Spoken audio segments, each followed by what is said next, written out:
Hello दोस्तों, नमस्कार। आज मैं आपको रविन्द्रनाथ टैगोर द्वारा लिखित एक मार्मिक कहानी सुनाने जा रही हूँ, जिसका शीर्षक है यह स्वतंत्रता। पाठक चक्रवर्ती अपने मोहल्ले के लड़कों का नेता था। सब उसकी आज्ञा मानते थे। यदि कोई उसके विरुद्ध जाता तो उस पर आफत आ जाती। सब मोहल्ले के लड़के उसको मारते थे। आखिरकार बेचारे को विवश होकर पाठक से क्षमा मांगनी पड़ती थी। एक बार पाठक ने एक नया खेल सोचा। नदी के किनारे एक लकड़ी का बड़ा लट्ठा पड़ा था, जिसकी नौका बनाई जाने वाली थी। पाठक ने कहा, हम सब मिलकर उस लट्ठे को लुढ़काएंगे। लट्ठे का स्वामी हम पर क्रुद्ध होगा और हम सब उसका मजाक उड़ाकर खूब हंसेंगे। सब लड़कों ने उसका अनुमोदन किया। जब खेल आरंभ होने वाला था तो पाठक का छोटा भाई मक्खन बिना किसी से एक शब्द कहे उस लट्ठे पर बैठ गया। लड़के रुके और एक क्षण तक मौन रहे। फिर एक लड़के ने उसको धक्का दिया, परंतु वह न उठा। यह देखकर पाठक को क्रोध आ गया। उसने कहा, मक्खन, यदि तू न उठेगा तो इसका बुरा परिणाम होगा। किंतु मक्खन यह सुनकर और आराम से बैठ गया। अब यदि पाठक कुछ हल्का पड़ता तो उसकी बात जाती रहती। बस उसने आज्ञा दे दी कि लट्ठा को लुढ़का दिया जाए।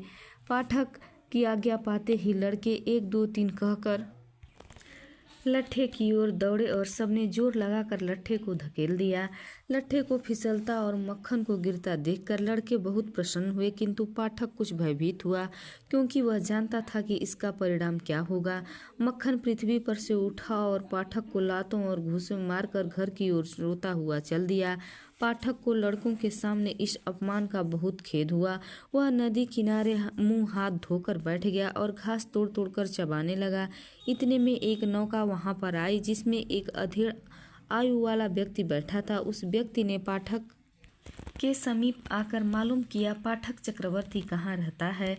पाठक ने उपेक्षा भाव से बिना किसी ओर संकेत करते हुए कहा, वहाँ, और फिर घास चबाने लगा। उस व्यक्ति ने पूछा, कहाँ? पाठक ने अपने पांव फैलाते हुए उपेक्षा से उत्तर दिया, मुझे नहीं मालूम। इतने में उसके घर का नौकर आया और उससे कहने लगा, पाठक, तुम्हारी माँ तुम्हें बुला रही हैं। पाठक जाने से इनकार किया, किंतु नौकर चूंकि मालकिन की ओर से आया था, इस वजह से वह उसको जबरदस्ती मारता हुआ ले गया। पाठक जब घर आया तो उसकी माँ ने क्रोध में आकर पूछा, तूने मक्खन को फिर मारा क्या?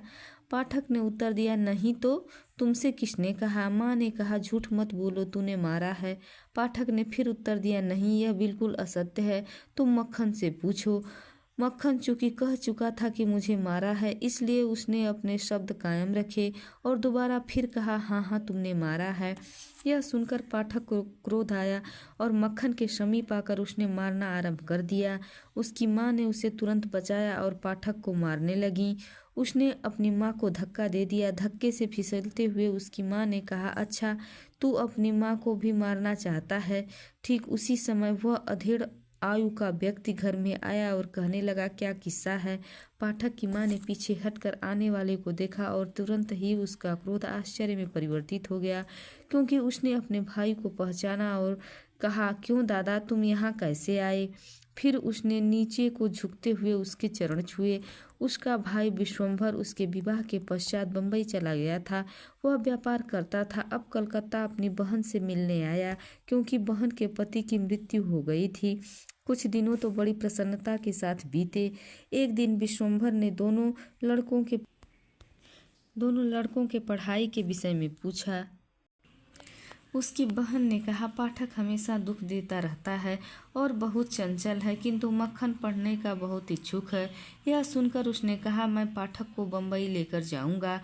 पाठक भी चलने के लिए सहमत हो गया। माँ के लिए यह बहुत हर्ष की बात थी, क्योंकि वह सर्वदा डरा करती थी कि कहीं किसी दिन पाठक मक्खन को नदी में न डुबो दे या उसे जान से न मार डाले। पाठक प्रतिदिन मामा से पूछता था कि तुम किस दिन चलोगे। आखिर को चलने का दिन आ गया। उस रात पाठक से सोया भी न गया। सारा दिन जाने की खुशी में इधर उधर फिरता रहा। उसने अपने मछली पकड़ने की हत्थी और पत्थर के छोटे छोटे टुकड़े और बड़ी पतंग भी मक्खन को दे दी, क्योंकि उससे जाते समय मक्खन से सहानुभूति सी हो गई थी। बंबई पहुंचकर पाठक अपनी मामी से पहली बार मिला। वह उसके आने से प्रसन्न न हुई, क्योंकि उसके 3 बच्चे ही काफी थे और एक और चंचल लड़के का आ जाना उसके लिए आपत्ति थी। ऐसे लड़के के लिए उसका अपना घर ही स्वर्ग होता है। उसके लिए एक नए घर में नए लोगों के साथ रहना बहुत कठिन हो गया। पाठक को वहां पर सांस लेना कठिन हो गया। वह रात को प्रतिदिन अपने नगर के स्वप्न देखा करता और वहां जाने की इच्छा करता रहता। उसको वह स्थान याद आता जहां वह पतंग उड़ाता था और जहां वह जब कभी चाहता जाकर स्नान करता। माँ का ध्यान उसे रात दिन विकल करता रहता।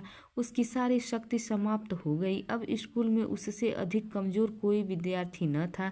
जब कभी उसका अध्यापक उससे कोई प्रश्न करता तो वह मौन खड़ा हो जाता और चुपचाप अध्यापक की मार सहन करता। जब दूसरे लड़के खेलते तो वह अलग खड़ा होकर घरों की छतों को देखा करता। एक दिन उसने बहुत साहस करके अपने मामा से मालूम किया, मामा जी मैं कब तक घर जाऊंगा। मामा ने उत्तर दिया, ठहरो जब तक कि छुट्टियां न हो जाए। किंतु छुट्टियों में अभी बहुत दिन शेष थे, इसलिए उसको काफ़ी प्रतीक्षा करनी पड़ी। इसी बीच में एक दिन उसने अपनी किताब खो दी। अब उसको अपना पाठ याद करना बहुत कठिन हो गया। प्रतिदिन उसका अध्यापक उसे बड़ी निर्दयता के साथ मारता था। उसकी दशा इतनी खराब हो गई कि उसके मामा के बेटे उसे अपना भाई कहते हुए शर्माते थे। पाठक मामी के पास गया और कहने लगा, मैं स्कूल न जाऊंगा, मेरी पुस्तक खो गई है। मामी ने क्रोध से अपने होठों को चबाते हुए कहा, दुष्ट, मैं तुमको कहाँ से महीने में 5 बार पुस्तक खरीद कर दूं। इस समय पाठक के सिर में दर्द उठा। वह सोचता था कि मलेरिया हो जाएगा, किंतु सबसे बड़ा सोच विचार यह था कि बीमार होने के पश्चात वह घर वालों के लिए आपत्ति बन जाएगा। दूसरे दिन प्रातः पाठक कहीं भी दिखाई न दिया। उसको चारों तरफ खोजा गया, किंतु वह न मिला। वर्षा बहुत अधिक हो रही थी और वे व्यक्ति जो उसे खोजने गए बिल्कुल भीग गए। आखिरकार विश्वम्भर ने पुलिस को सूचना दे दी। मध्याह्न पुलिस का सिपाही विश्वम्भर के द्वार पर आया। वर्षा अब भी हो ही रही थी और सड़कों पर पानी भरा था। 2 सिपाही पाठक को हाथ पर उठाए हुए लाए और विश्वम्भर के सामने रख दिया। पाठक के सिर से पांव तक कीचड़ लगी हुई और उसकी आंखें जोर से लाल थी।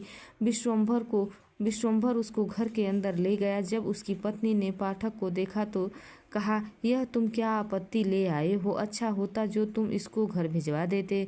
पाठक ने यह शब्द सुने और सिसकियां लेकर कहने लगा, मैं घर जा तो रहा था, परंतु वे दोनों मुझे जबरदस्ती ले आए। ज्वर बहुत तीव्र हो गया था। सारी रात वह अचेत पड़ा रहा। विश्वम्भर एक डॉक्टर को लाया। पाठक ने आंखें खोली और छत की ओर देखते हुए कहा, छुट्टियां आ गई हैं क्या? विश्वम्भर ने उसके आंसू पोंछे और उसका हाथ अपने हाथों में लेकर उसके सिरहाने बैठ गया। पाठक ने फिर बड़बड़ाना शुरू किया, माँ माँ, मुझे इस प्रकार न मारो, मैं सच सच बताता हूँ। दूसरे दिन पाठक को कुछ चेत हुआ। उसने कमरों के चहुँ ओर देखा और एक ठंडी सांस लेते हुए अपना सिर तकिए पर डाल दिया। विश्वम्भर समझ गया और अपना मुख उसके समीप लाते हुए कहने लगा, पाठक, मैंने तुम्हारी माँ को बुलाया है। पाठक फिर उसी प्रकार चिल्लाने लगा। कुछ घंटों के पश्चात उसकी माँ रोती हुई कमरे में आई। विश्वम्भर ने उसको मौन रहने के लिए कहा, किंतु वह न मानी और अपने आप को पाठक की चारपाई पर डाल दिया और चिल्लाते हुए कहने लगी, पाठक, मेरे प्यारे बेटे पाठक। पाठक की सांस कुछ समय के लिए रुकी। उसकी नाली हड़की पड़ी और उसने एक सिसकी ली। उसकी माँ फिर चिल्लाई, पाठक, मेरे आँखों के तारे, मेरे हृदय की कोयल। पाठक ने बहुत धीरे से अपना सिर दूसरी ओर किया और बिना किसी ओर देखे हुए कहा, माँ, क्या छुट्टियाँ आ गई हैं? धन्यवाद। प्लीज़ कहानी अच्छी लगे तो वीडियो को लाइक कीजिए और चैनल को सब्सक्राइब कीजिए। धन्यवाद।